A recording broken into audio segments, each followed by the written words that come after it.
ଯାହା ହଉ ତେଲଟା ଗାଁ ପାଖରେ ସରିଯାଇଛି। କଣ କରିବି ଏବେ? ଭାଇ ଜଣେ କିଏ ଛିଡା ହେଇଛି ପଚାରିବା।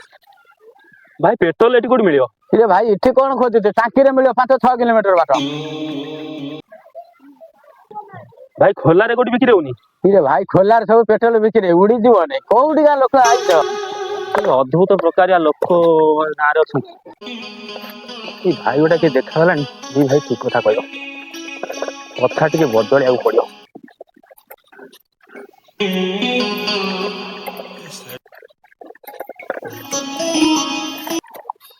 ବାବୁ ଏଠି ଗାଡି ତେଲ କୋଉଠି ମିଳିବ?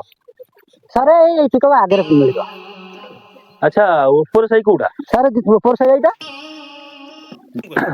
ଗଳି ସାହି ଦୀପକଙ୍କ ଘରକୁ ମୁଁ ଟିକେ ଯିବି। ସାରେ ଏ ଗଳି ଯିବ, ଏ ଗଳି ଯିବ ନାଇଁ ସେ ମୁଣ୍ଡ ଆର ଗଳି ଦୀପକଙ୍କ ଘର। ଏ ଗଳିରେ ଗାଡି ଯିବ? ସାରେ ଏ ଗଳିରେ ଗାଡି ଯିବନି, ଏଇଠି ସାର୍ ରଖିଦିଅନ୍ତୁ। ଆଚ୍ଛା ହଉ ଏଇଠି ରଖିଦଉଛି, ଚଳିବ ତ? ହଁ ସାର୍ ଏଇଠି ରଖିଦିଅ, ଚଳିବ।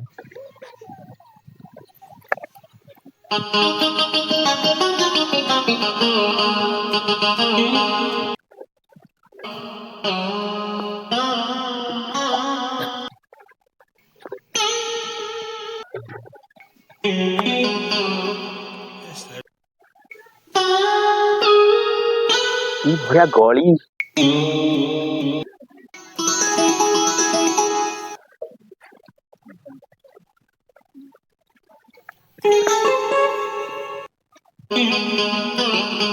କେହି ଗୋଟା ଦେଖା ନାହାନ୍ତି। ଗଳିରେ ଯିବା ପାଇଁ ତାকে ଡର ଲାଗିଲାଣି। ପୁରା ସୁନସାନ ଲାଗୁଛି। କି ଗଳିରେ ଏଇଠି ଗୋଟେ ମାଉସୀ ଦେଖାହେଲେ। ମାଉସୀ ବଇଛି, ମାଉସୀ ଟିକେ ପଚାରିଦବା। ମାଉସୀ ଦୀପକ ଘର କୋଉଟା? ଏଇ ଗଳିର ଡାହାଣ ପଟ। ତମ ଘର ବାପ କୋଉଟା? ଆମ ଘର କେନ୍ଦ୍ରାପଡା। ସେ ବାପ କୋଉ ରାଜ୍ୟରେ? ରାଇଜ ଫାଇଜ କହିଲେଣି, ସେ ବମ୍ବେ ଦିଲ୍ଲୀ ଆଡେ। ଗଳି ହେଲା, ଏଇ ଗଳିର ଡାହାଣ ପଟ ଏଇଟା ବୋଧେ। ଏଇ ବୋଧେ ଦୀପକ ବୋଉ ବସିଛି। ମାଉସୀ ଦୀପକଙ୍କ ଘର ଏଇଟା? ମୁଁ ବା ଦୀପକ ବୋଉ। ତମ ଘର କୋଉ ଗାଁ ପୁଅ? ଦୀପକ ମୋ ପାଖରେ କାମ କରୁଥିଲା। ଆମ ଘର କେନ୍ଦ୍ରାପଡା। ହଉ ବାପା ମୁଁ ଚେୟାର ଗୋଟେ ଆଣେ ବସେଇ। ହଉ ହଉ ପୁଅ ଟିକେ ବସ।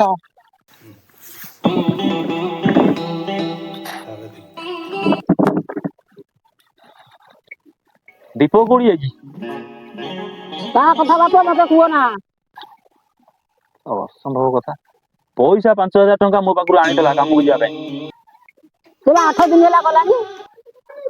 ଆମ ପାଖକୁ ତ ଯାଇନି, କାହା ପାଖକୁ ଯାଇଛି? ତମଠୁ ପୁଅ 5,000 ଆଣିଛି।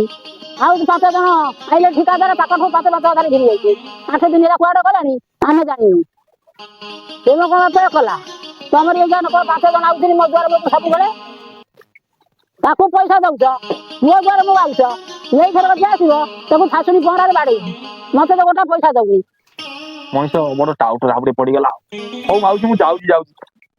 ଠିକାଦାର ହଉ ତ ଠିକାଦାର ହଉ, ଯିଏ ଆସିବ ଏଥର ତାକୁ ଶାଶୁଣିରେ ବାଡେଇବି।